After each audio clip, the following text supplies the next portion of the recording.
They're watching the situation closely because it is a diplomatic situation. It's a matter that could affect diplomatic relations. They're watching us because we go on and make fools. These couple officers make fools of themselves and put us in this kind of position. You know? Anyhow, it is what it is.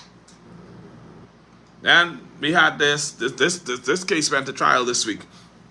The case involving ASP Dwayne Mackey and Inspector Benjamin Morse. They were conducting a traffic stop. They be doing all this foolishness on this traffic stop. They were conducting a traffic stop. And while conducting the traffic stop, they came across businessman Billy Jermaine, who had some $90,000 on him. And they decided that what they would do, instead of doing their jobs properly, and either letting Mr. Jermaine go where he was going, that they would help themselves to his $90,000. All right? Now, I don't think they get the money because the court, I think they were charged with attempted. They weren't charged with the actual ripping off because they didn't get to take the money, but they did try. They made a very concerted effort, sufficient enough that the force saw fit to charge both of them. Hello? You understand what I'm saying to you? One witness, Willie Jermaine, and them two, and the two get charged. Because, mind you, if the force didn't see anything credible in what Jermaine had reported, if the force didn't see that, they wouldn't have charged him because that's 2 against 1. But they were able to find sufficient information, sufficient evidence justifying charging these two alleged crooks in khaki. Because both of them are khaki wearing alleged crooks. Huh? And then we have another situation with the police embarrassing us because we got a case in that was in Meguana where police officer Nigel Brown is 33.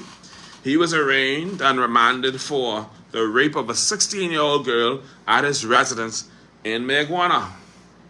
Nigel doing fool. He did this in June. And so now Nigel is arrested and Nigel's matter is going to proceed to the Supreme Court by voluntary bill of indictment on November 27th. So the police them doing all kind of pray for the force, pray for Shanta because she got all kind of things on her.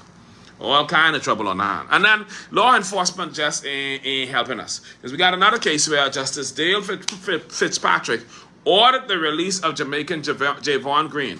I spoke about this on one of our previous broadcasts because Javon Green was a person who was brought into custody, arrested. He was arrested for running down somebody. He ran down when somebody, and I know the person is dead, but I know he ran him down, must have broke him up, do whatever, and in a vehicle.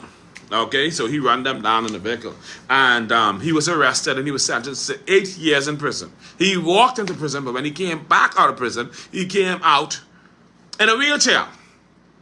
We take this man into custody, walking, and bring him out of prison in a wheelchair.